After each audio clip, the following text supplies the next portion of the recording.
Alicia's here to talk to us on the Festival of Dreams today about finding your spiritual pathway. And I tell you what, you've got an interesting story, designing pools and then moving into a very different world. It's my hairpin bend. A year ago I was full-time on designing swimming pools and landscaping, and they kept saying, you need to be a medium, you need to be a medium. How did that happen though? Like, how did you get told that?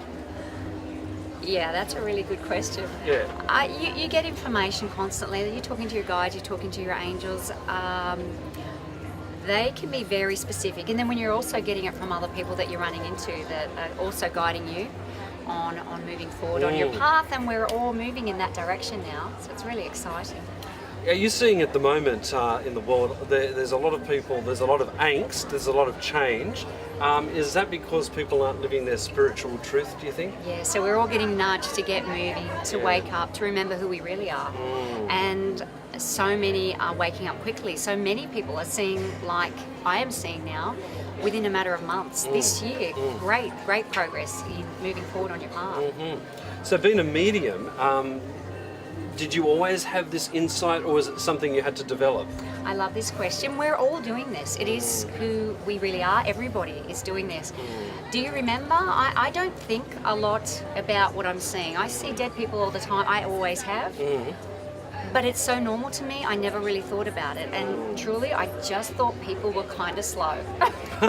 So when you see dead people, what, you see them as an image, or you see them as people? As people, walking through here? A little bit more see-through, and I hear them, and I know whenever anyone throws out a question, you know, what's happened with this crime. My brother-in-law is high up in the police, and he'd throw out, oh, we can't figure it out. I would see what happened.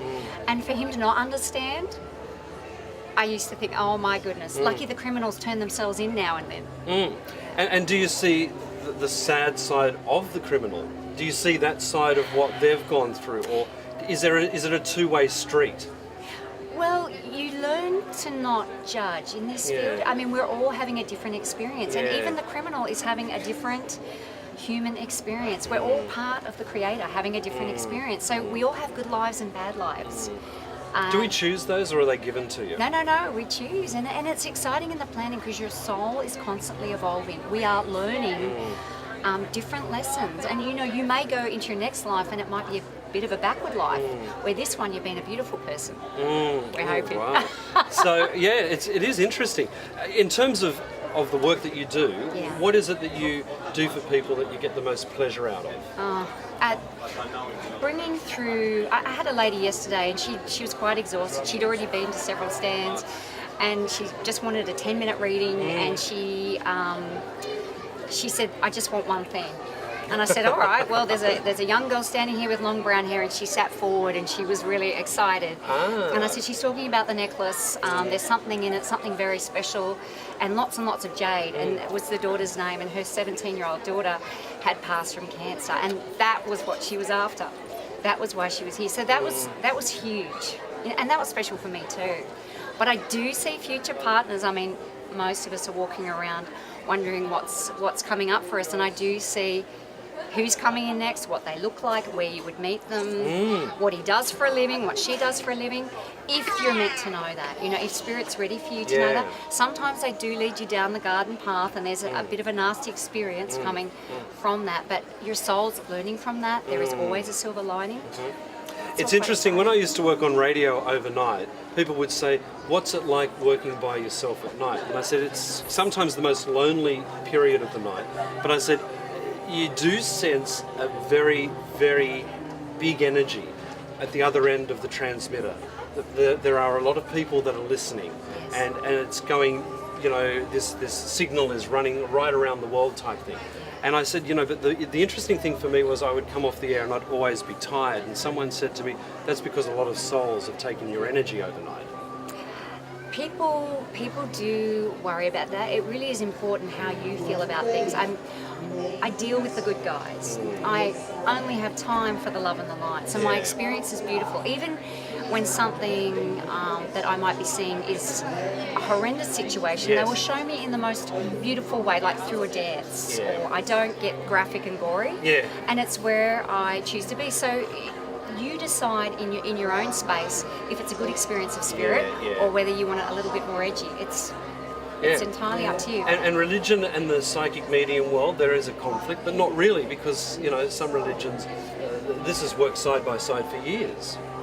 The whole thing of the mystic and the way the calendars and all those things were created. If you look at the Catholic Church, there is that part of the mystic world that existed. It is interesting. It is interesting. I've been to talk to a priest to help a friend out with way back with an exorcism, and they knew about it. There was a secret priest that deals with that sort of thing. It's definitely in there. I mean, my kids are at Catholic school, and it's a beautiful support for them. But the children coming through now, they see so much more, they know so much more. So many clients coming to me and their children have Asperger's, and those children are talking to the souls that are in the room. The teacher's mother and cousin and uncle, and the principal's calling them in, and we need you to stop talking like this. It's very real. It's happening now. Many of the children can see, are seeing, are communicating with spirit. We need to catch up with them. We lose that. Well, we're taught to lose that, aren't we, in a way? We are, but that is changing, and I see it changing very much this year. Very much, all of us are learning, and all of us are taking massive leaps this year from week to week. It's incredible what's happening. What I can do now is so much more than I could even do back in January. Yeah, you know what? I've had the same experience. Incredible. I totally agree with you, and I think my attitude to life is if you put your mind to it, you can achieve anything. People think that luck has a lot to do with it. I think you have to create some of your own luck. I think sometimes it's laid down for you, but you've actually got to embrace it as well. It's there for you. We're spiritual beings. You're amazing, and you've come to this planet laughing. Bring it on. This is too easy for me. But you forgot coming in. So just remembering who you are, you can create anything, and it's... go for it. You are so much more capable than you have any idea. Go for it. You're here to be amazing. Yeah, well, look, thank you for being amazing, coming on our little set here. And I tell you what, the Festival of Dreams is where it's all happening, and you can come along and have all these wonderful people and wonderful insights.